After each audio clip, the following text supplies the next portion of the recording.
up, YouTube? Hey, it's Sunday. I'm not starting off with a living room set today. We're going skating, but we're also going to try. I've got my skateboard bungee corded to the back, my backrest of my motorcycle. I have no idea how this is going to work out. I've never done a test run. This is it. So if it falls off, I'm kind of fucked on that. I've also got my backpack full of my skating protective gear on my back. I don't normally like wearing shit on my back, which is one of the reasons I was drawn to a bagger to begin with. But by the time I decided that this skateboard bungee cord trick was going to work, we'll see. I'd already put the skateboard on, and I couldn't get the bags open, so I couldn't get the my gear in there, and I wasn't going to un-bungee cord everything yet.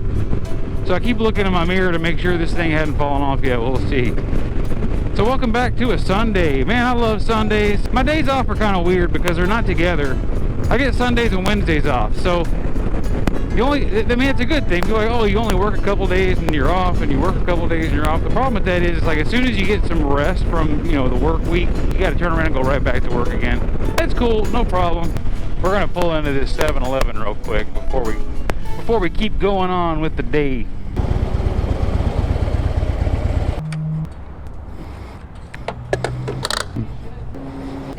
Thank you. So Wednesday's video, hey, I really want to thank you guys for all the support on that one. My channel is really small, I know that, but man, it was so nice. I've gotten so much more interaction, so many positive comments, and man, that was a great story to tell. I've always loved that story, and I really didn't put a whole lot of in the description piece of it. I put actually more commentary when I shared it on social media, but that's one of those stories where it's like we've always known it was a kind of a cool story. I mean, I'm not trying to sound whatever, but we haven't shared it with a whole lot of people because my daughter didn't know. I kind of kept that. I kept that from her because I was embarrassed about things, how I'd responded to, all the letters and whatnot. So it wasn't until about a year and a half ago when she started applying for jobs, my wife brought up a good point. She said, hey, she's going to start having to put her social security number down on these job applications, or she's going to have, for I-9 verification, she's going to have to start providing her social security card. And her birth certificate name was my last name, but her Social Security Administration name was my wife's former married name. So since I wasn't in the picture, when my wife had Sierra, my oldest daughter, my wife still had her former married name. So my daughter was given that name at birth.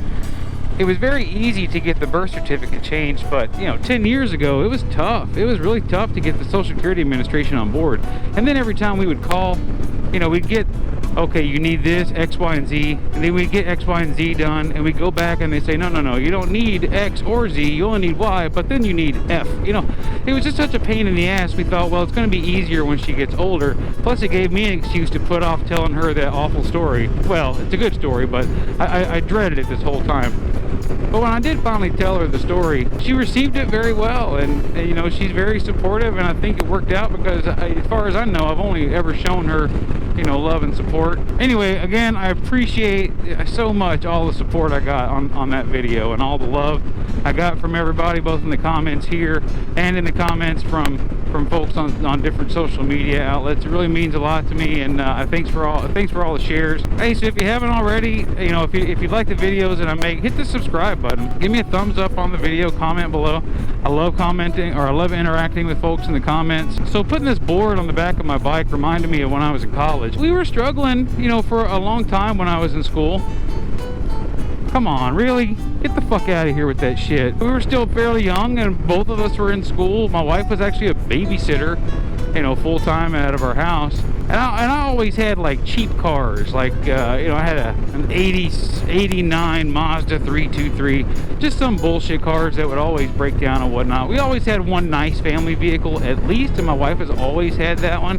But at the time, I did have, a little Harley 883 Sportster. It was a lowrider. It was lowered like 2.5 inches. The thing was a fun little bike.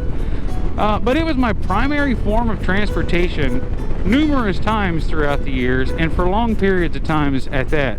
This guy. Right into this world. Anyway. So, I'd be gone to school all day. I'd have school in the mornings, all mornings, and I have to go to work and close.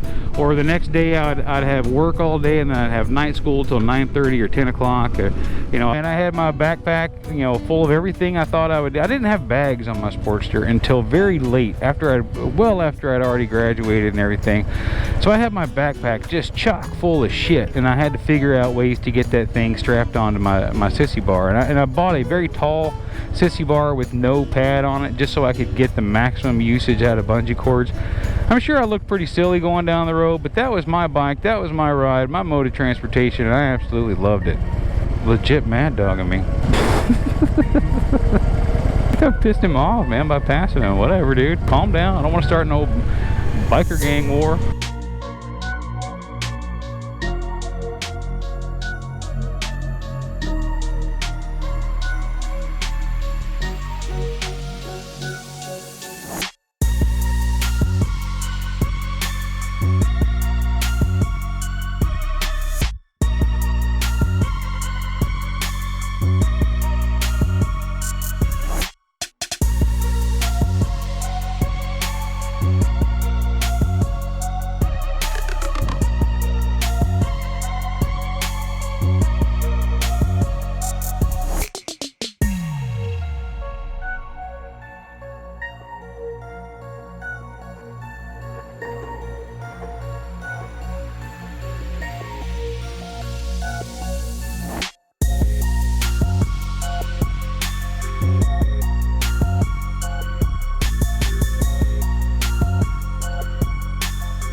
Now that I'm all red and sweaty, that was a pretty good session, man. I had a good time. Last week I was just kind of going on the flat surface and then building up a little bit of speed and coming up the quarter pipe just a hair.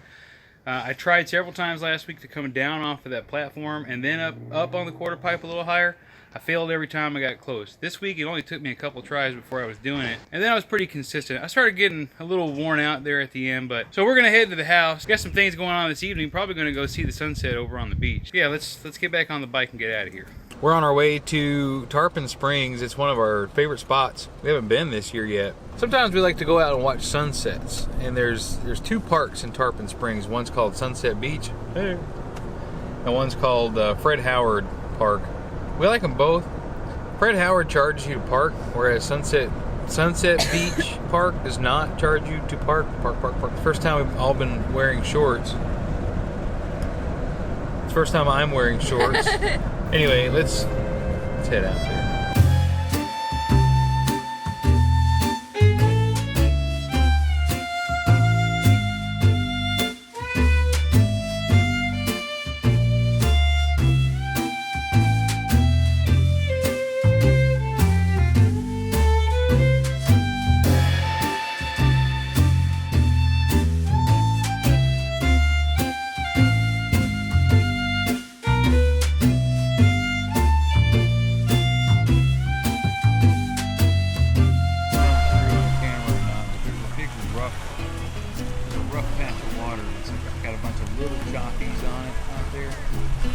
Anyway, what I was saying there, because I don't know if the wind's going to block out my microphone from behind me. What's going on out there, if that showed up inside of the frame, if you could tell, there's a choppy spot. Now it's all choppy because it's windy, but there's a spot out there about 20 yards by 20 yards wide where it's a bunch of little specks.